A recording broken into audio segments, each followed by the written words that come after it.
19 کو جو پہلا روزہ ہے اس کے حوالے سے انہوں نے لکھا جی کہ جو منگل یعنی 17 فروری کو چاند کی پیدائش دن کو 12:01 پہ ہے، اور وہ چاند نہ آنکھ سے نظر آ سکتا ہے نہ ہی دوربین سے نظر آ سکتا ہے، کیونکہ چاند وہ نظر آتا ہے جب وہ سورج غروب ہونے کے بعد مطلع پہ ہو. جب سورج کی بہت زیادہ روشنی ہے تو چاند پھر نظر نہیں آتا. تو برتھ آف مون ایک الگ چیز ہے، اور انسانی آنکھ سے اور دوربین سے جو چاند نظر آتا ہے یہ ڈفرنٹ چیز ہے. اس لیے کئی لوگ کنفیوز ہو رہے ہیں جی کہ سویڈش کیلنڈر میں تو برتھ آف مون جو ہے وہ 18 لکھی ہے. برتھ آف مون تو ہو گئی، وہ دن کو 12 بجے ہوئی، لیکن نظر نہیں آئے گی. اور جو اگر آپ اس حدیث کی روشنی میں بھی دیکھیں تو چاند دیکھ کے روزہ رکھو تو چاند کیسے نظر آئے گا؟ تو یہ ایک واقعی بڑی کنفیوژن ہے. اس میں بہت سے لوگوں نے جو ہے وہ مجھے میسیجز بھیجے، گوگل پہ بھی انہوں نے سرچ کیا، انہوں نے کہا جی کہ دیکھیں اس میں وہ کہہ رہا ہے کہ جناب وہ چاند نظر نہیں آ سکتا. یہ صورتحال کافی صدیوں سے ہے، اور آج کے دور کا جو مسلمان ہے، جو ایک سمجھدار ہونا چاہیے، جس کو سائنسی تحقیقات ہمارے سامنے، ہمیں اس مسئلے کا حل نکالنا ہے. دیکھیں باقی تمام چیزوں پہ ہم جو سائنٹیفک ڈسکوریز ہیں ان پہ ہم چلتے ہیں. جہاں جب بتاتے ہیں جناب یہ چاند گرہن ہے، تو جس وقت جہاں جہاں چاند گرہن ہوتا ہے وہ وہاں پہ ہوتا ہے، اور سورج گرہن بھی اسی طرح سے ہوتا ہے.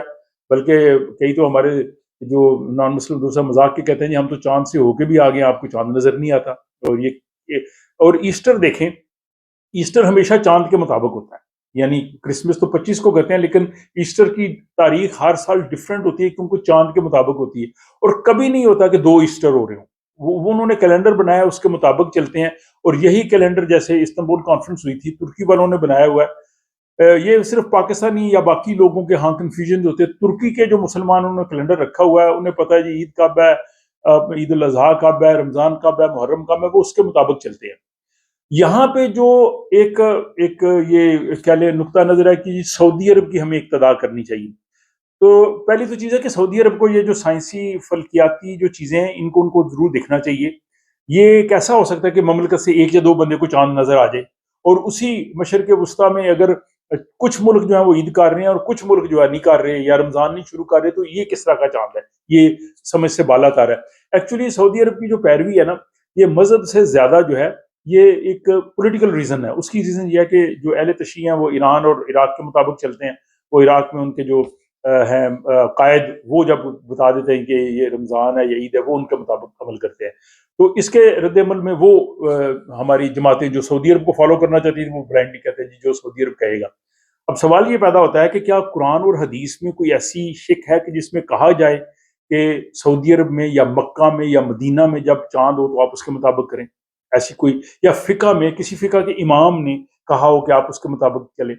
دوسرا سوال یہ ہے کہ جب اسلامی مملکت خلفائے راشدین کے دور میں، حضرت عمر کے دور میں کہتے ہیں جی ایران تک اب مسلمان آگے، مصر تک، اس زمانے میں تو یہ کوئی کمیونیکیشن کے ذرائع نہیں تھے. تو یہ کیسے پتا چلتا تھا کہ مکہ میں عید ہو گئی ہے تو اب شام والے، ایران والے، مصر والے کریں؟ وہ لوکل کرتے ہوں گے، وہ اپنا چاند اس زمانے میں دیکھ سکتے تھے. اور دیکھنے کا جہاں تک تعلق ہے، جب خدا نے آپ کو باقی صلاحیتیں دے دی ہیں، ایک دور تھا صرف آنکھ سے دیکھ سکتے تھے، پھر دوربین آ گئی اور اب فلکیات کا ایک کیلنڈر آ گیا. تو میرے خیال میں ہمیں اس کو فالو ضرور کرنا چاہیے. پھر اگر آنکھ سے ہی دیکھنے کی حدیث پہ بات کرتے ہیں، بالکل ٹھیک ہے دیکھنا. میں یورپی فتویٰ کونسل نے بھی کہا ہے کہ اگر کسی جگہ سے نظر آ جائے تو آپ اس کو فالو کر لیں، لیکن کتنے لوگ دیکھتے ہیں اور دیکھ کے کون کرتا ہے؟ اور پھر اگر دیکھنے کی بات ہے تو حدیث کے مقابلے میں قرآن کی جو برتری ہے یا اس کا جو مقام ہے وہ تو سب جانتے ہیں کہ وہ ورڈ آف گاڈ ہے، کوئی شک و شبہ نہیں. قرآن پہ تو عمل زیادہ ہونا چاہیے نا. اب قرآن کی آیت ہے سورہ بقرہ کی 187ویں آیت، جس میں سیر اور افطار کا ذکر ہے کہ آپ اس وقت تک کھانا کھاؤ جب سفید ڈورا کالے ڈورے سے الگ ہو جائے، یعنی وہ جس وقت ڈان ہوتی ہے اس وقت تک کھاؤ، جب یہ نظر آنا کھانا بند کر دو، اور رات کو جو ہے وہ تک افطار کرو. کوئی شخص جا کے باہر ڈورا دیکھتا ہے کہ میں دیکھا ہوں کہ یہ جی سفید ڈورا کالے ڈورے سے الگ ہو گیا؟ جو کہتے ہیں چاند دیکھ کے روزہ کریں، ان کو چاہیے کہ صبح سحری کے وقت باہر جا کے دیکھیں ہاں جی ابھی یہ ہو گئی ہے، پوپ پھٹ گئی ہے یا نہیں پھٹی. وہاں پہ تو وہ کیلنڈر، وہ جو ٹائم ٹیبل ہے اس کو چلاتے ہیں. ٹائم ٹیبل کس نے بنایا؟ سائنسدانوں نے بنایا. روزہ آپ کس کے مطابق افطار کرتے ہیں، رکھتے ہیں کس کے مطابق، نمازیں کس کے، یہ جو ہمارے ٹائم ٹیبل یہ کیسے آئے ہیں؟ تو میرا خیال ہے اس روش کو تھوڑا ہمیں چینج ہونا چاہیے، کیونکہ ہماری یہ جو سوچ ہے نا یہ صرف مذہب کی چیز نہیں ہے. ہماری قومی زندگی میں، ہماری ترقی میں یہ بہت بڑی رکاوٹ ہے، یہ سوچ جو آرتھوڈکس سوچ ہے، جس کو اقبال نے کہا تھا کہ آئین نو سے ڈرنا، طرز کہن پہ اڑنا، آئین نو سے ڈرنا، طرز کہن پہ اڑنا، منزل یہی کٹھن ہے قوموں کی زندگی میں کہ نئی چیز کو اڈاپٹ نہیں کرنا، پرانی چیز پہ ہی رہنا ہے۔ اور اس میں آپ ایون آپ مسیحیت کو دیکھ لیں کہ جو ان کے کیتھولک فرقے کے ممالک ہیں، کرسچن کنٹریز، وہ ترقی میں پیچھے رہ گئے ہیں، اور جو پروٹیسٹنٹ ہیں جنہوں نے کہا جی ہمیں زمانے کے تقاضوں کو سمجھنا چاہیے، وہ پروگرس میں آگے آگے۔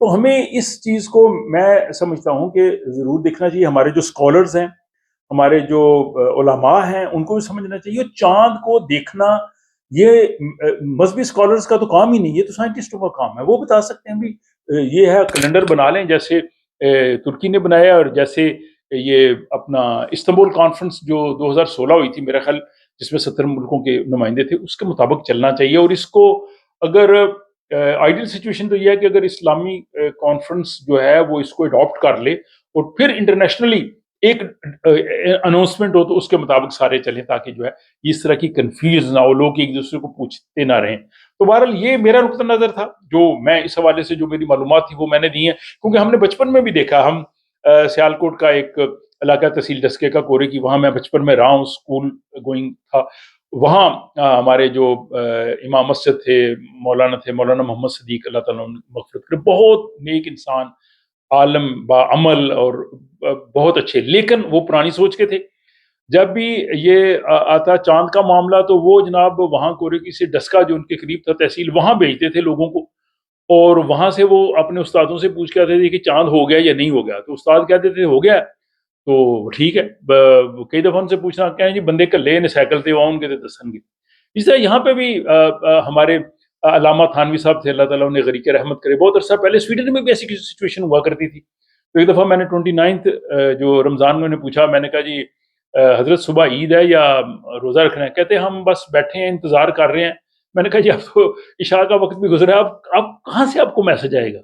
تو شکر ہے کہ اب سویڈن میں کم سے کم یہ سوچ بدل گئی ہے، کیونکہ لوگوں نے نماز کے ہال بک کروانے ہوتے ہیں، جاب سے چھٹیاں لینی ہوتی ہیں، یہ سارا آرگنائز کرنا ہے۔ پھر جس سوسائٹی میں ہم رہ رہے ہیں، ہمارے جو نان مسلم دوست ہیں وہ طرح طرح کی باتیں کرتے ہیں، تو ہم ان کو باتیں کرنے کا موقع کیوں دیتے ہیں؟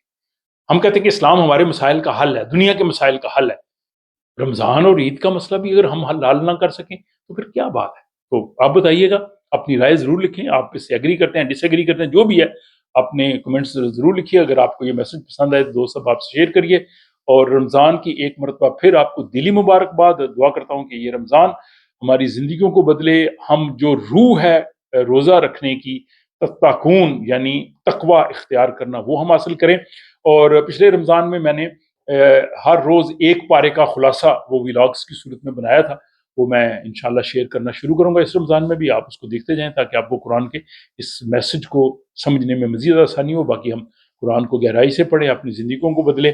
اللہ تعالیٰ آپ سب کو خوش و خرم رکھے، آپ کے گھروں کو آباد رکھے۔ میری جانب سے آپ کو ایک مرتبہ رمضان کی پھر مبارک